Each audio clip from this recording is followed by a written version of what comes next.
Labas. Dienos žinutė. Pasižiūrim, ką šiandien. Naudinga sužinoti ir apie ką. Ištraukiame kelias kortas. Ką mes turim? Atsiskyrėlį, vežimą ir 10 lazdų. Šiandien du pagrindiniai dalykai. Pirmas.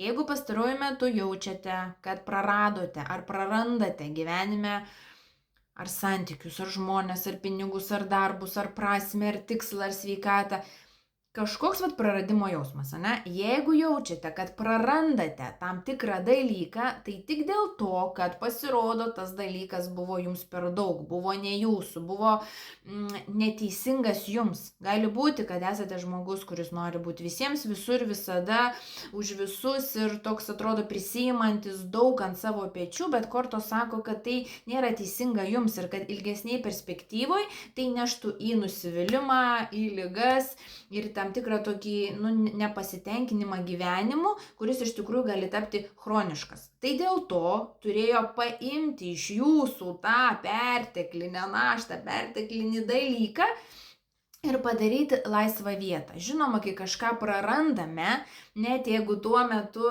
ir tai buvo dalykas, kuris mus vargino, bet praradus tai, mes išeinam iš komforto zonos ir dėl to galim jaustis prastai, nes prie to buvome pripratę.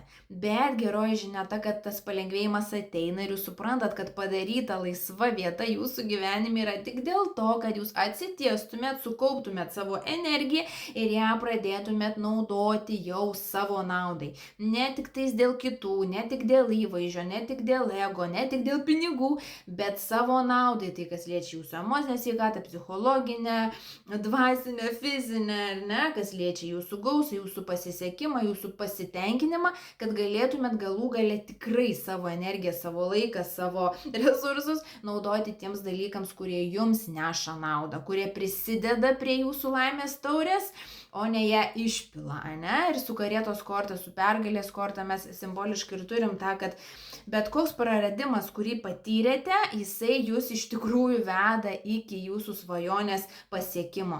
Tai gali būti, kad tiesiog dabar išgyvenam laikotarpį, kada iš mūsų paėmėme tam tikri dalykai, kurie veikia kaip stabdžiai ir tų stabdžių netekus, tada pilnu greičiu galime į priekį. Kitas dalykas, ką norisi pasakyti, jeigu kol kas esate toj stadijoj, kad jaučiate, kad gyvenime nešate per daug, negu reikėtų nešti, tai patarimas būtų priimti sprendimą savo naudingą ir drąsų ir tų naštų atsisakyti, nusimesti tai, kas nėra jūsų, išdrįsti gyventi savo, nes pergalė jau šviečiasi. Ačiū, kad esate. Iki.